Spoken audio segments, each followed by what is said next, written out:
Toute l'actualité du ski, chaque semaine sur Rhône TV.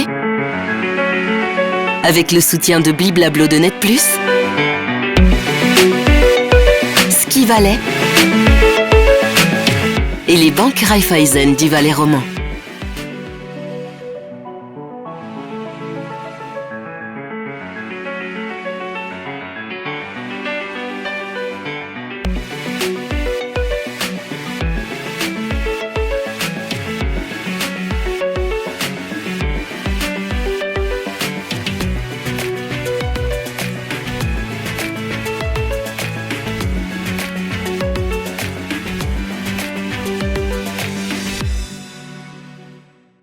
Bonsoir à toutes et à tous, bienvenue pour cette 7e édition de l'après-ski. C'est une émission 100% féminine, du moins pour nos invités qui nous attendent ce soir pour parler de l'actualité du ski alpin, mais pas que. On parlera aussi de la discipline qui vient de faire son entrée à la FISE, le ski freeride. On va également parler des travaux sur la piste nationale à Crans-Montana et lancer un appel à Delphine Darbelay. Et pour évoquer tous ces sujets, on a la présence d'une pionnière du freeride, qui est aussi co-créatrice de l'Xtrême de Verbier, triple championne du monde de freeride, et qui a aussi été une James Bond girl, on en parlera tout à l'heure, c'est Francine Janet-Moréon. Salut Francine. Salut Greg.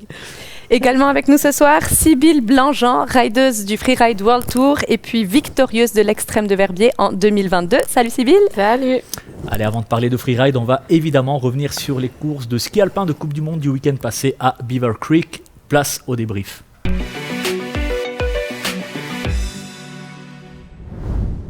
Et quel week-end prolongé pour la Suisse. 3 courses, 3 victoires de 3 athlètes différents. C'était absolument incroyable. Tout a commencé avec le bagnard Justin Murisier qui a régné en maître sur la descente vendredi, s'offrant sa première victoire en Coupe du Monde à l'âge de 32 ans. On se fait plaisir et on regarde les dernières secondes de sa course. La compression, Biabis ici, 38 centièmes d'avance. Pour l'instant, le travail est bien fait. Il a mis la bonne direction ici. Il peut tout de suite bien enchaîner. C'est très bien fait de la part de Justin Murisier. Les lignes sont excellentes selon moi. Ah oui, 1:40.04 aux portes des 1:40. C'est un très bon temps pour Justin Murisier. Sybille, qu'est-ce que ça t'inspire, cette victoire de Justin, 14 ans après ses débuts en Coupe du Monde et puis après des années de galère, plusieurs blessures au genou? Ouais, c'est clair, c'est trop beau, ça montre que la persévérance et puis quand on en veut arriver à nos rêves, on y arrive. Donc franchement, chapeau à lui, c'était vraiment magnifique. Francine, tu as eu le temps de vibrer devant la télé? Alors j'ai plus que vibré, j'étais debout sur le canapé. Est-ce que ton fils Gabin, Janet, était là aussi? Oui, Gabin qui fait du ski alpin aussi, on était tous en famille à regarder la victoire de Justin, qui habite à 200 mètres de chez nous. Donc, justement, c'est ton voisin à Praveillé. Tu as prévu une petite surprise, il est arrivé lundi soir. Donc, il est arrivé lundi soir, il ne m'a encore pas appelé, mais sa maman m'a appelé. Et ils étaient assez touchés parce qu'on leur a fait un truc vite sur le grill. Le matin, je me suis réveillée le samedi, je me suis dit, mais il faut quand même qu'on marque le coup. Ah, génial. Et puis voilà, on lui a fait produire des banderoles qu'on a affichées un petit peu partout dans le village. Et puis après rayer, c'était trop beau. Magnifique. J'ai même des gens qui m'ont demandé si je ne pouvais pas en faire quelques-unes d'autres parce qu'ils en voulaient aussi sur leur balcon. Il va être content de rentrer. Le lendemain, le duel Cyprien-Sarrazin-Marco Odermatt a repris en Super G et c'est Marco Odermatt qui avait le nez devant et qui a remporté sa première victoire de la saison. Et en géant, on a eu le droit à une autre grande première puisque c'est Thomas Tumler qui s'est lui aussi offert une première victoire à 35 ans. Il s'est imposé devant Lucas Pinheiro Braten alors que Odermatt, qui était le grand favori, a été éliminé. C'est déjà sa 3e élimination consécutive en géant. On a donc, tu l'as mentionné tout à l'heure, on a 2 premières victoires en Coupe du Monde, 32 et 35 ans. La persévérance, ça paye. Est-ce que dans le freeride aussi, il y a des athlètes qui se révèlent comme ça sur le tard? Je pense oui, il y en a, mais il y en a surtout qui durent longtemps, comme René Berkred qui a arrêté il y a 2 ans maintenant, et puis il avait fait 15 ans sur le tour, donc non, ça tient, et puis il y a aussi toujours des qui arrivent un peu plus tard, et qui, comme Jenna Keller qui s'est qualifiée cette année, elle a 30 ans, donc c'est trop cool quoi. Donc c'est pas comme en ski alpin où si on n'est pas en place à 22 ans, on a encore sa chance quoi. Oui, on a dépassé la trentaine. Oui, on a toujours notre chance. Bon après là, on voit la jeunesse quand même, ils arrivent, ils sont forts, donc il faut tenir le niveau. Mais non, il y a quand même, il y a un peu de tous les âges, donc ça c'est assez bien. Il y a plusieurs générations. Il y a toujours de l'expérience qui rentre en jeu, surtout Ouais, dans c'est la clair. lecture de pente et tout ça. Je pense en freeride, ça fait une grosse différence, non? Ouais, c'est sûr, Mm. surtout sur des grosses phases comme ça, que ce qu'il y a sur le Free World Tour, ben, c'est clair que l'expérience, savoir comment faire avec du slough et tout ça, c'est quand même un sacré avantage, quoi. Et en parlant d'expérience, il y a un autre jeune, plutôt Alexis Monet, qui a aussi brillé, qui a signé son meilleur résultat en Super G à Beaver Creek en terminant 17e. Il avait pris la 13e place en descente, alors que Loïc Meillard espérait certainement mieux de son déplacement aux États-Unis. Il a fini 26e en Super G et 13e en géant. Des nouvelles aussi du Martinurin, Arnaud Boissé qui a lourdement chuté lors de la descente de vendredi. Il a été inconscient plusieurs secondes. Il a été héliporté à l'hôpital de Veil avant de rentrer prématurément en Suisse pour des examens complémentaires. Il a donné de ses nouvelles sur les réseaux sociaux samedi soir. Hello tout le monde, je tenais à vous donner des nouvelles suite à ma chute d'hier. Alors j'ai perdu le contrôle de mes skis et ensuite j'ai tapé la tête sur la neige verglacée, ce qui m'a fait perdre conscience, et ensuite j'ai glissé dans les filets. Je suis arrivé à une vitesse assez élevée dans ces filets. J'ai perdu connaissance environ 1 minute et puis ensuite j'ai été héliporté à l'hôpital de Veil où on a fait des radios d'à peu près tout le corps et puis un scanner de la tête pour surveiller s'il n'y avait pas une hémorragie interne. Donc les nouvelles sont bonnes, il n'y a pas d'hémorragie interne, a priori il n'y a pas d'autres blessures osseuses, ni d'autres déchirures musculaires, juste des grosses contusions et puis des gros hématomes sur le côté gauche, c'est où je suis arrivé dans les filets. Et puis quelques éraflures au visage, mais ça c'est un peu superficiel, c'est impressionnant mais en vrai c'est pas très grave, d'ici 3-4 jours ça devrait être cicatrisé. Donc voilà, après la tête, il y a eu une commotion, il n'y a pas d'hémorragie interne heureusement. Je vais rentrer en Suisse dans les prochaines heures, je vais aller voir un médecin et puis ensuite on va établir un protocole. Le principe avec la tête, c'est de prendre vraiment son temps au début, de pas trop forcer pour ensuite pouvoir recommencer le plus vite possible, mais vraiment respecter parce que voilà, la tête on n'en a qu'une. Donc en tout cas merci pour tous vos messages, j'ai pas trop le droit aux écrans donc je peux pas répondre à tout le monde malheureusement mais j'en ai lu quelques-uns. Merci beaucoup, ça fait plaisir et puis je vous tiens au courant quand je vais pouvoir reprendre le ski et la compétition. Merci beaucoup. Et on souhaite évidemment un prompt rétablissement à Arnaud Boissé et on espère le revoir très vite sur les pistes de Coupe du Monde. Et du ski alpin, on passe tout de suite au freeride avec la grosse actu de la semaine.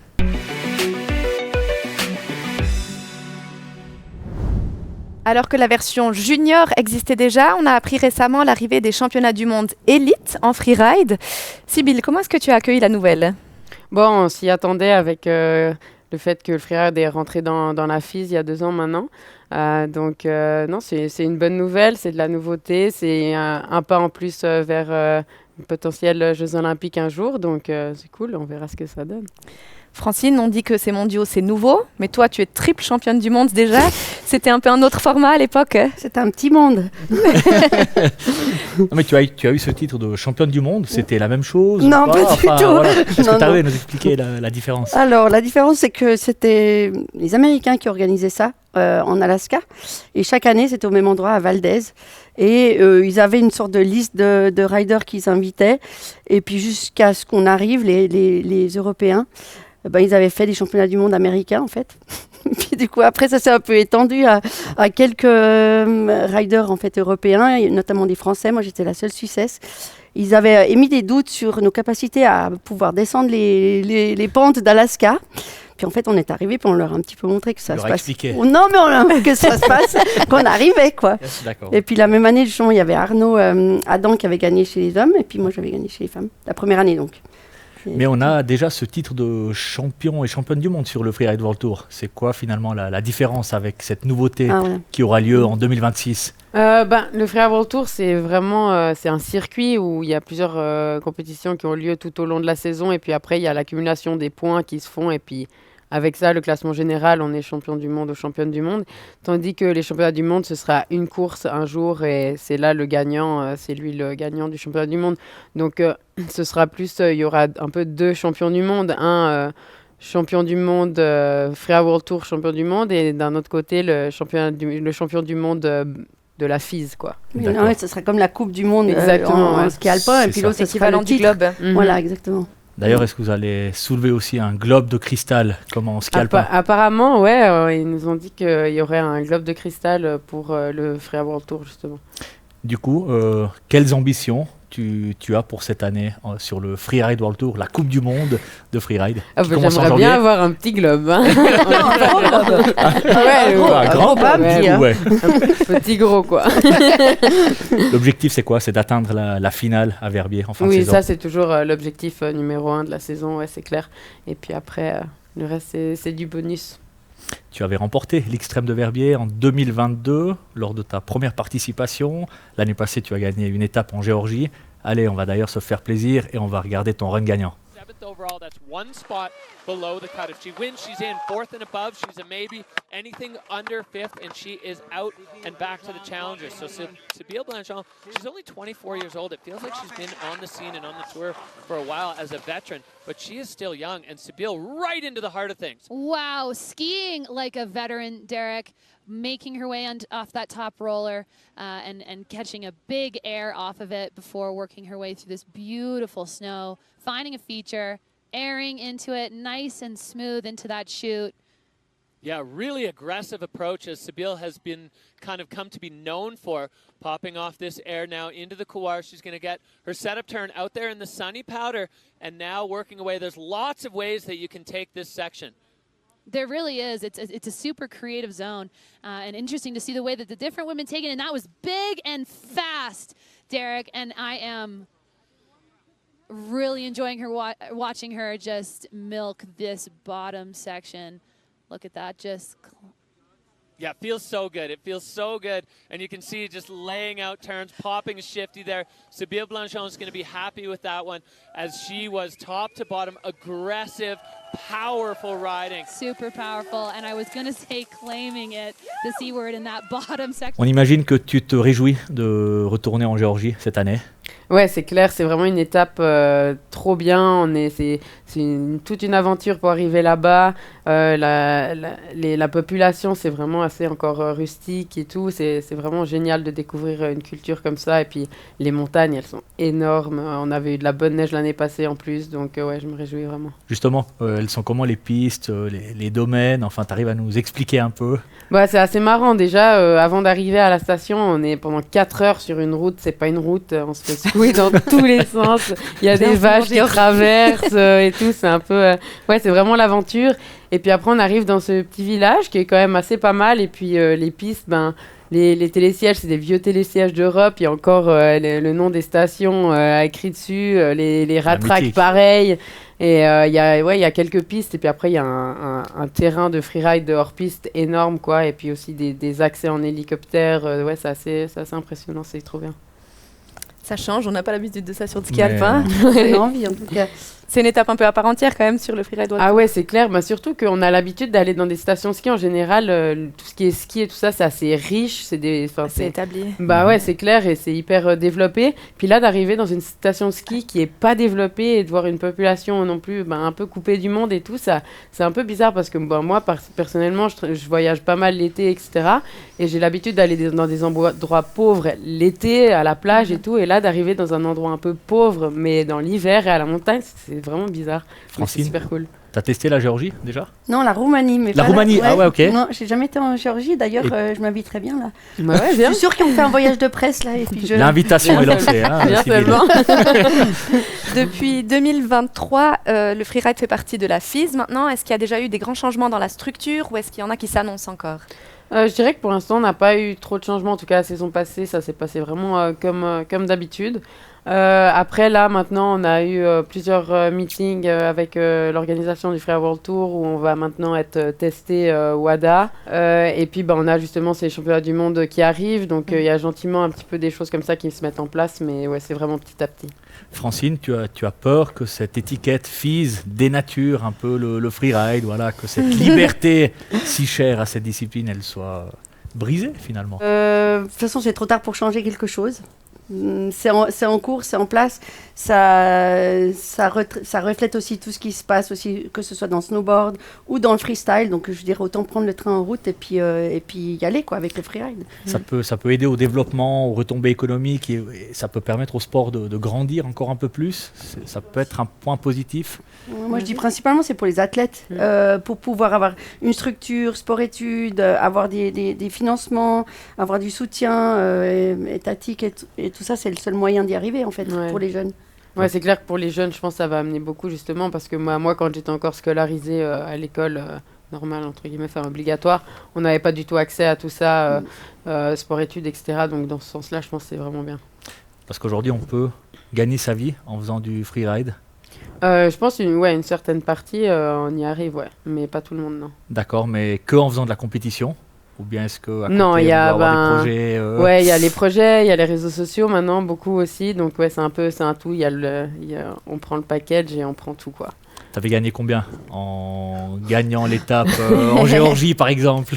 Je sais pas. Est-ce qu'on a une c'est des tranche? grosses prize money ou C'est prize money, tu peux dire. Ouais, prize money. Pour une victoire, voilà. Justement, on a un prize money du Freeride World Tour qui est à peu près à 5000, je crois, $, un truc comme ça. Pour une victoire. Ouais, et puis après, on a les bonus de nos marques, que ça varie à pas mal. Donc, non, ça fait du bien, une petite victoire dans la saison, quand même. C'est important d'avoir des partenaires, des marques, enfin, de faire de la vidéo pour...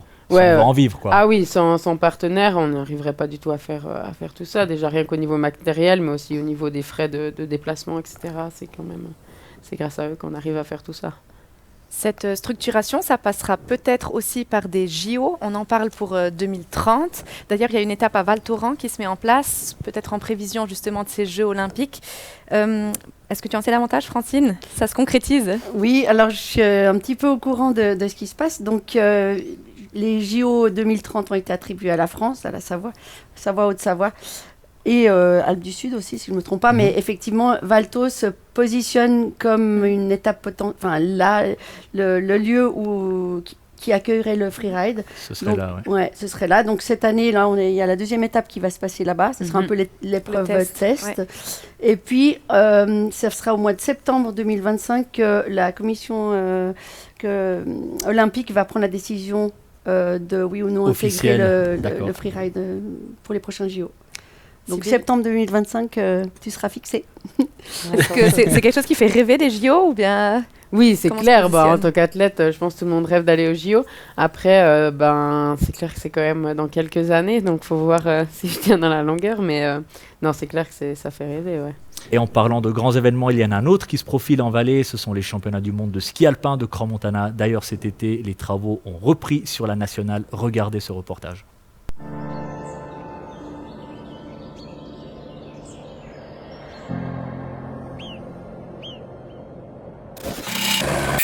Alors depuis 1987, on n'est plus parti de plus belle à lui et puis bien sûr les choses évoluent. Aujourd'hui c'est une exigence de la FIS d'avoir un enneigement technique du départ à l'arrivée au niveau de la descente. Il manquait sur cette portion l'enneigement technique, donc ça a été fait. Et l'avancée du projet aussi a démontré que ça n'allait pas seulement être pour les courses, mais aussi pour donner une plus-value au domaine skiable. Vu qu'on augmentait, je dirais, le système d'enneigement technique, il a fallu rajouter une station de pompage à cri d'air pour pouvoir vraiment avoir un maximum de puissance sur cette partie initiale.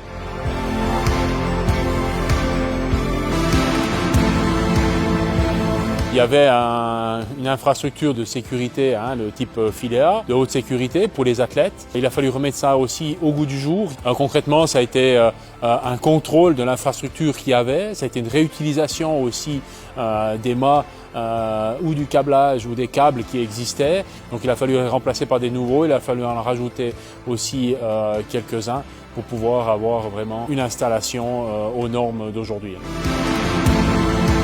Le dernier gros point, c'est tout l'aspect câblage. Donc il a fallu aussi de ce côté-là remettre à jour.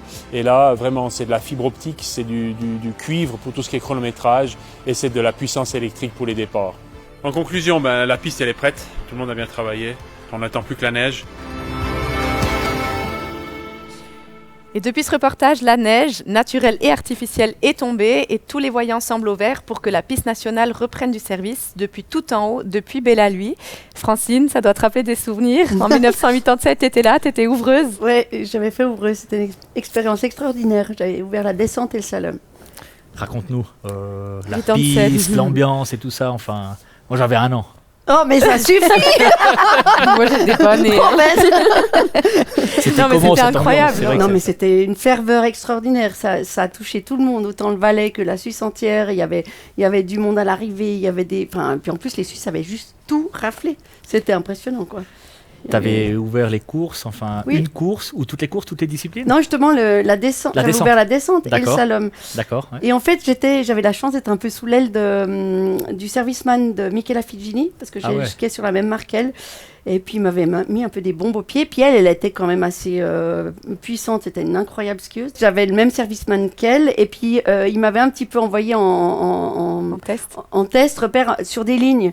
Et puis, du coup, elle m'avait dit, ouais, la fameuse courbe avant le passage, enfin, je ne me rappelle plus le nom maintenant. Mais il y avait un S comme ça à prendre. Il y avait des filets à droite. Puis elle m'a dit, mais tu coupes. Et puis après, tu tailles au plus court. Et j'ai essayé de faire, mais j'ai fini dans les filets. Ah, et puis, à l'époque, on avait encore des mentonnières comme ça. Oui, oui, oui. Puis j'avais la montagnère dans la bouche, j'étais accrochée dans les filets. Ça passe pas. Puis il disait, oui, puis il me disait, ça va. Puis j'étais, Est-ce qu'on arrive à retrouver la vidéo? Non, de je cette scène? pense J'espère qu'on arrive à trouver dans les Non, je archives. pense pas. Mais bref, ça passait pas. J'ai pris le. Ça passait pas. Ensuite, tu as assisté aux courses. Enfin, est-ce qu'il y a une course qui t'a marqué? Enfin, j'imagine que oui. Laquelle? Bah vraiment, moi j'étais plutôt vers les épreuves, sur les épreuves féminines. Et puis c'est vrai que les épreuves des femmes ont été incroyables. Après, comme tout Valaisan, la course de Joël Gaspo, je l'ai encore là, quoi. Je me rappelle exactement où je l'avais vu et puis et puis à quel point on était tous tellement tristes pour lui. Qui avait été éliminé à quelques 2 portes de la fin. deux portes de l'arrivée. Ouais. Alors qu'il était vraiment en tête et puis qu'il avait la victoire à bout de bras. À Crans-Montana, en 87, la Suisse a donc raflé 8 des 10 titres mondiaux mis en jeu. C'était absolument incroyable. Cette Dream Team suisse, elle était vraiment au rendez-vous. C'est le cas de nouveau actuellement, puisque la Suisse est la nation numéro 1 en ski alpin, on aime bien le rappeler. Mais surtout, on retrouve maintenant cette cohésion de groupe au sein de l'équipe. On a trouvé sur les réseaux une scène assez rigolote entre Marco Odermatt, qui fait une sorte de transmission au nouveau vainqueur de Coupe du Monde, Justin Murisier. On regarde tout de suite.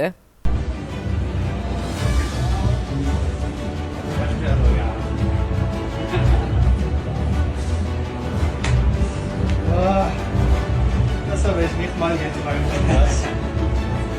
Muss ich sagen, klar. Was für ein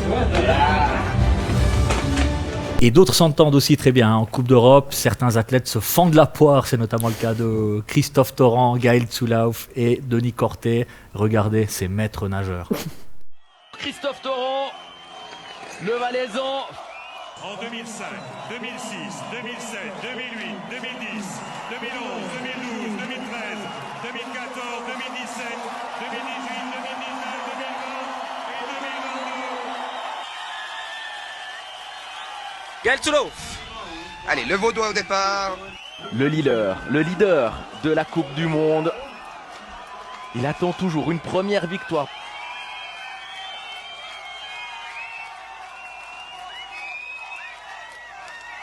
Attention. Ouais. Cyprien Richard nous disait que Denis Corté, il allait falloir le surveiller, le garçon. Protéger Cyprien. Eh oui.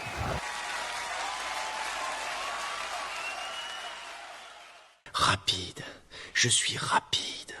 Un vainqueur, 42 perdants. J'en fais qu'une bouchée à mon petit déjeuner des perdants. Take your mark.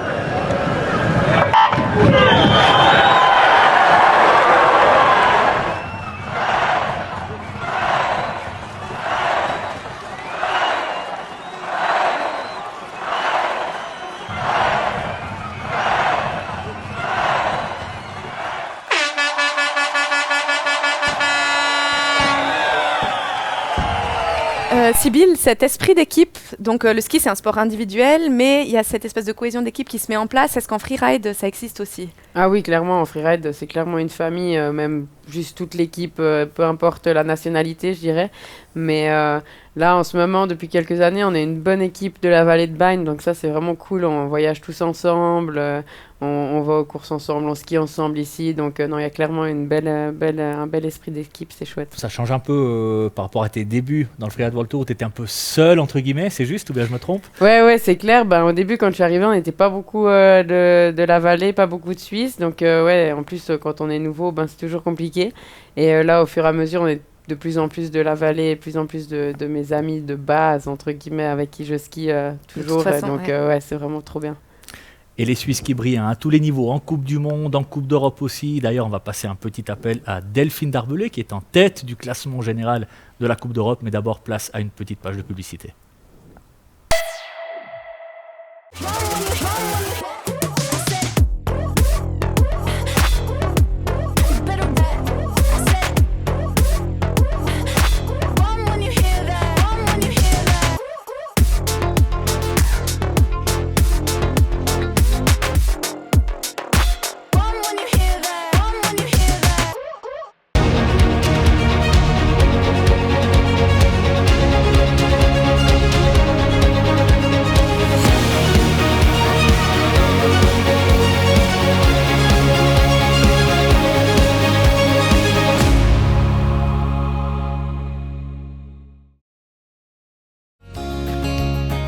Vivez local, banquet local.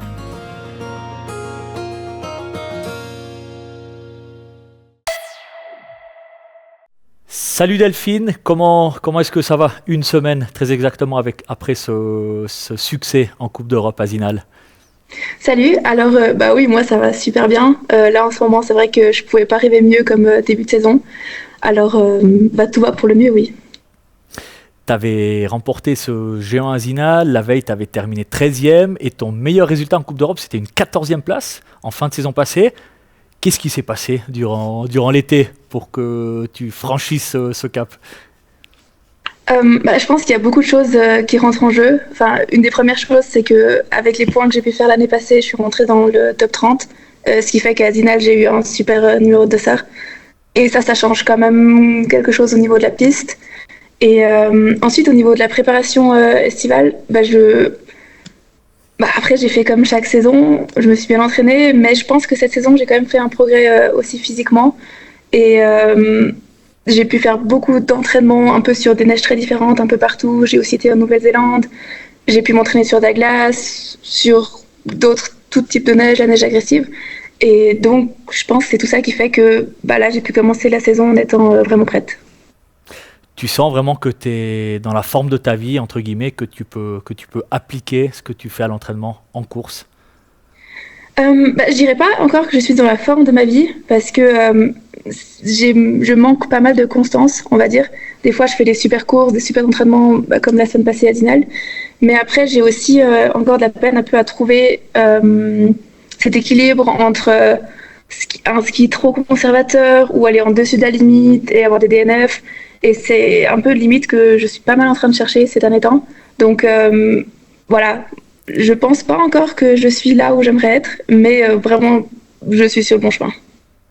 Justement, après Zinal, tu as été en Autriche le week-end passé pour un nouveau géant. Comment ça s'est passé? C'est une piste qui m'a pas vraiment convenu ces dernières années. J'ai jamais pris la qualification des 60 même. Et donc là, après la première manche, j'étais 6e. Et la deuxième manche, justement, j'ai pas très bien skié, dans le sens assez prudent. Et avec la prudence, ça suffit pas pour aller vite en course, en Coupe d'Europe en tout cas. Malgré tout, 3 courses, 3 bons résultats, et puis tu es en tête du classement général de la Coupe d'Europe, tu es en tête aussi du classement du géant. Ça veut dire quoi? Ça veut dire que prochainement, il y a peut-être une Coupe du Monde qui va s'offrir à toi. Alors, déjà, d'avoir le dossard jaune, même en Autriche déjà, pour moi, c'est incroyable. L'année passée, je partais même pas dans le top 30 au début de la saison. Et donc, de passer de ça à être leader de la Coupe d'Europe, pour moi, c'est juste incroyable. Et je vais tout faire pour que ça continue comme ça. Et oui, j'espère aussi avoir ma chance en Coupe du Monde. Tu as eu des discussions avec les entraîneurs. On sait qu'il y a un géant après les fêtes à Semmering. Qu'est-ce que tu peux nous dire? Il y a une place qui peut être ouverte? Il n'y a rien d'officiel maintenant, mais probablement que je vais avoir mes chances, oui. Avant de parler des semaines à venir, tu as aussi déjà été en Coupe du Monde. Hein. C'était lors des finales en 2022, au final de Méribel. Qu'est-ce que tu en gardes comme souvenir? Tu t'étais imposé avec l'équipe de Suisse. Pour moi, c'était vraiment une expérience incroyable. Et après, je pense que je ne peux pas vraiment la comparer à un départ en Coupe du Monde en individuel comme j'espère l'avoir cette saison, ou probablement je vais l'avoir. Et parce que c'était quand même par équipe, c'était vraiment au dernier moment, c'était pas du tout prévu. Mais après, tout ça a fait que ça a rendu cette expérience incroyable. Mais et vraiment, d'avoir gagné ça, c'était très intense. Du coup, maintenant, ces prochains jours, prochaines semaines, c'est quoi ton programme? Il y a des courses à Zinal de nouveau, c'est juste, hein? Ouais, exact. Là, je vais m'entraîner encore en Super G en fin de semaine. Et ensuite, je vais faire les Coupes d'Europe en Super G à Zinal aussi. Merci beaucoup, Delphine, de nous avoir donné de tes nouvelles. Et puis, on te souhaite évidemment le meilleur pour ton hiver. Merci beaucoup. Et une bonne soirée. Ciao, ciao. Merci beaucoup. Merci. Ciao.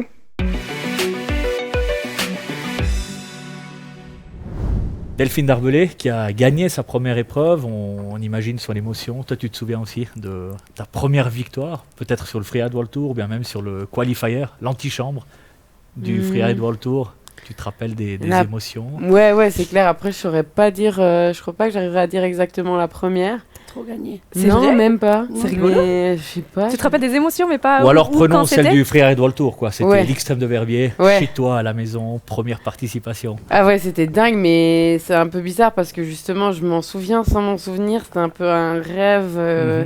Et puis il y avait tellement, ça passait trop vite que j'ai l'impression que je me souviens pas de tout, mais ouais, je me souviens que c'était vraiment intense. Et t'avais été très vite dans mes souvenirs, non? C'était pas un run ultra rapide? Ouais.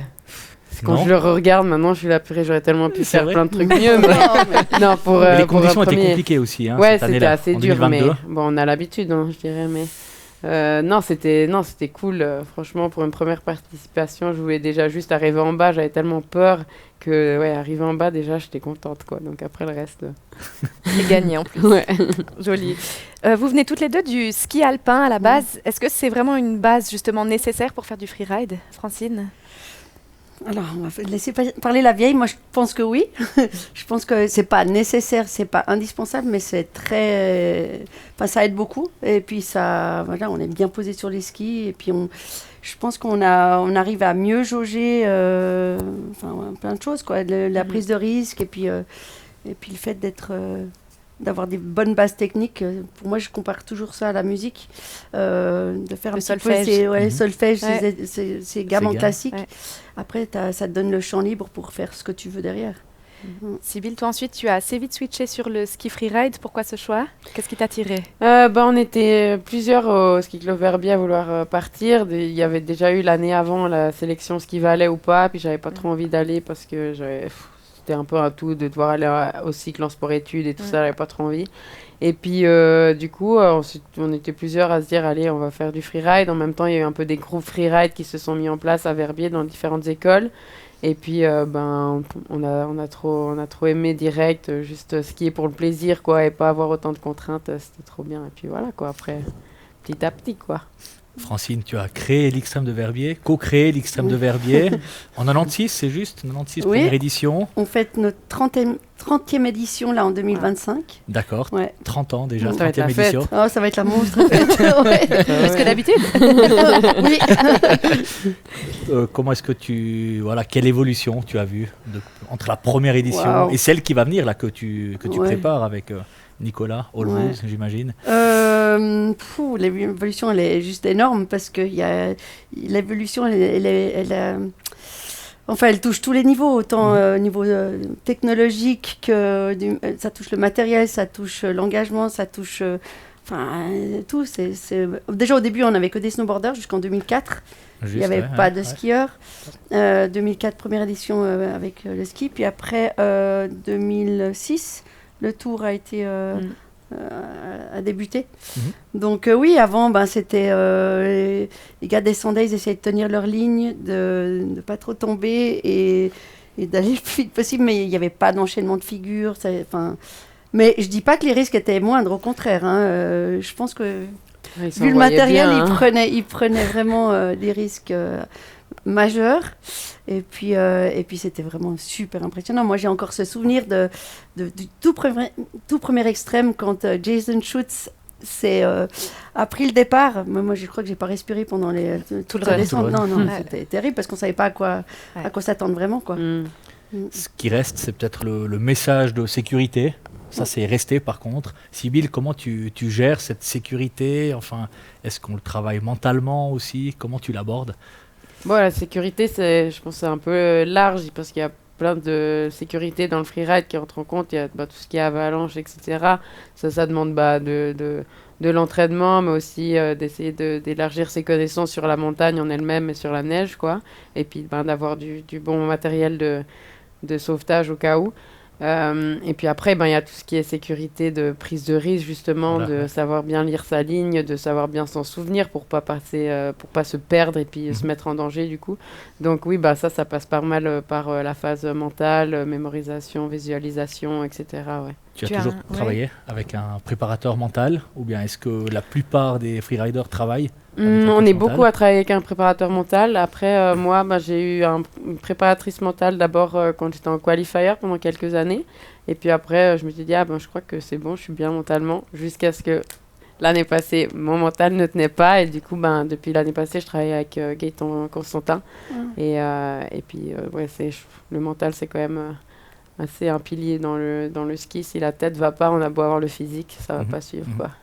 Parce que si je peux me permettre, justement, maintenant, je prends une athlète comme Sybille, elle a une préparation qui correspond presque à un athlète de ski alpin. C'est-à-dire que tu es chez Eliteman, tu as un coach physique, tu as un coach mental, je pense que c'est plus à prendre à la légère, quoi. Les freeriders, maintenant, ils sont vraiment, vraiment pro, puis je sais pas si tu as le temps de faire beaucoup de choses à côté. Ouais, non, pas beaucoup, mais c'est clair que justement cette professionnalisation du freeride, je trouve que ça va clairement dans la lignée de la vision des Jeux Olympiques, etc. quoi. C'est juste logique, quoi. Mais justement, c'est pas frustrant des fois quand on voit tout le travail que tu fais et puis au bout, tu nous as parlé d'un prize money qui est intéressant, certes, mais par rapport à d'autres sports, c'est ridicule, quoi.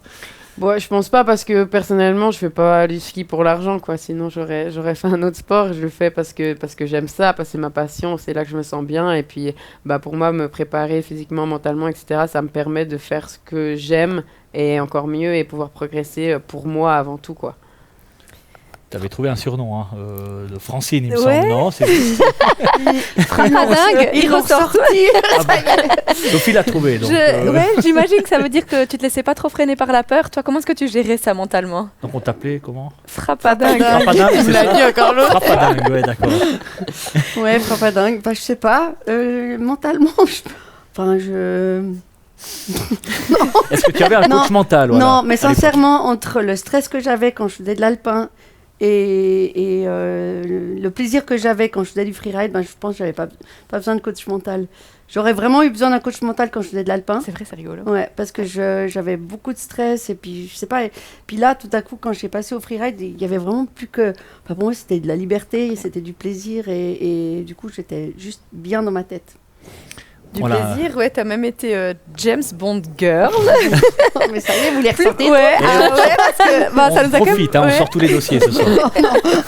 Pour être tout à fait précis, t'as été la doublure de Sophie Marceau dans les années 2000, Le monde ne suffit pas.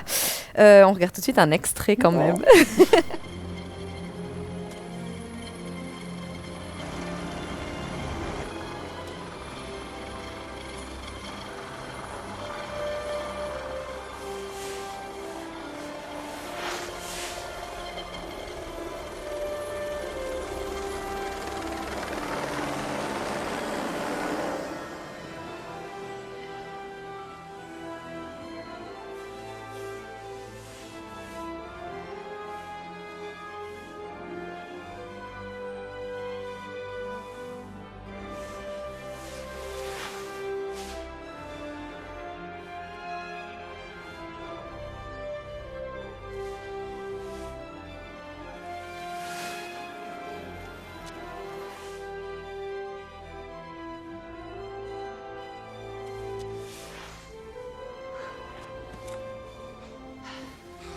Comment tu t'es retrouvée là-dedans? Alors, j'étais au X Games à cette époque-là, puis je reçois un coup de téléphone en me disant qu'il fallait que je rentre en Europe pour aller doubler Sophie Marceau dans un James Bond. Alors, j'étais sûre que c'était un gag, et puis j'ai dit oui, c'est ça, ouais. Et puis finalement, c'était vrai, donc j'ai pris le premier avion, je suis rentrée, et puis en gros, c'était Stéphane Dan Fanfan, un guide de Chamonix qui était en charge de la deuxième équipe, en fait, tout ce qui était scène et doublure de ski. Puis il a mis mon nom sur la table et puis voilà, je suis rentrée. C'était assez génial. Et donc Sophie Marceau ne sait pas skier? Ou Si, quand si. même? Si. Ouais. Voilà, Pierce Brosnan. c'était Pierce Brosnan qui vraiment savait pas skier ou alors qui n'osait pas skier ou se ridiculiser. Du coup, voilà, il lui avait fait une petite installation où il était accroupi sur une luge qui était accrochée à un skidoo. Et puis sur le skidoo, il y avait un caméraman qui était à califourchon à l'envers et qui filmait Pierce Brosnan qui faisait semblant de skier comme ça avec des bâtons coupés. Oh mon Dieu. Voilà. Et cette scène de l'hélicoptère, tu l'as faite en une fois, Oui. 5 fois? Non, enfin... non, on n'a fait qu'une prise. Ouais, c'était bien. C'était la bonne. Ouais. Une prise. Sybille, est-ce que skier pour un blockbuster comme ça, c'est quelque chose qui t'attire? Ouais, ça dépend lesquels, mais ça peut être marrant, ouais.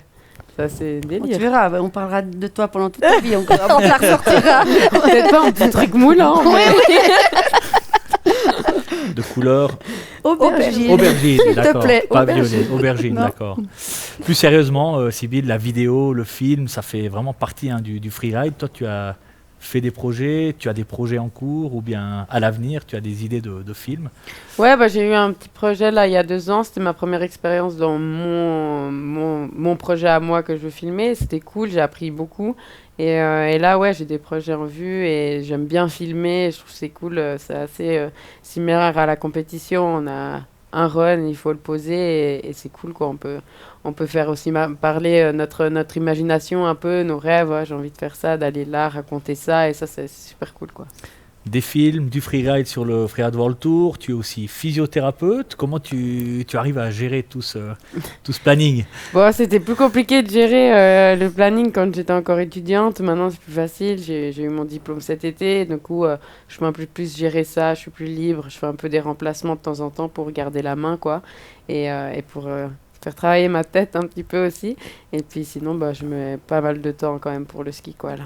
En hiver, là, dès le mois de janvier, c'est vraiment focus freeride. Enfin, ça a déjà commencé. Ouais, déjà maintenant, c'est que ça. On a déjà un peu de neige, on attend la prochaine couche et puis après, ce sera parti pour deux, ouais. Les questions du tac au tac. C'était mieux avant ou confiance en l'avenir? Avant. Je dirais avant aussi. Monter en pot ou en hélico? Moi, je suis flemme, hélico. Ouais, le moins marché possible. La descente, plutôt rapide et furtive ou solide et précise? Ah, moi, je dirais rapide et solide. C'est quoi les deux mots? Rapide et furtive ou solide et précise? Solide et précise. L'adrénaline du départ ou le soulagement de l'arrivée? C'est toi qui dois commencer. C'est moi? L'adrénaline du départ. Ah, c'est dur, hein, parce que l'adrénaline du départ fait qu'on a beaucoup de soulagement à la fin, donc c'est un peu les deux, je dirais, quand même. Joker. Ouais, Joker, impossible de choisir. Et la prochaine, JO ou mondiaux? Moi, je dirais JO. Ouais, JO, clairement. Et puis les vacances, à la mer ou à la montagne? Ben, les vacances, en général, c'est l'été, donc c'est à la mer. Ouais, pareil. Il faut le dépaysement. Ouais.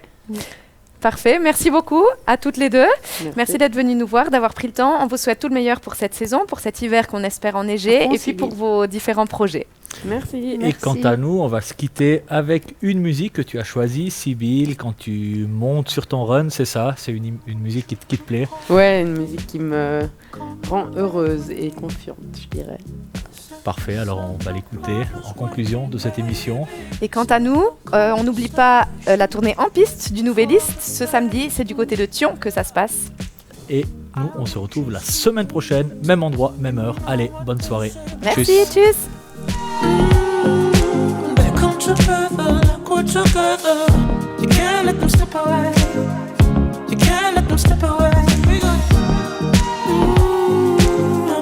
Together, so unpredictable. But one thing I know for sure. You turn my sixes.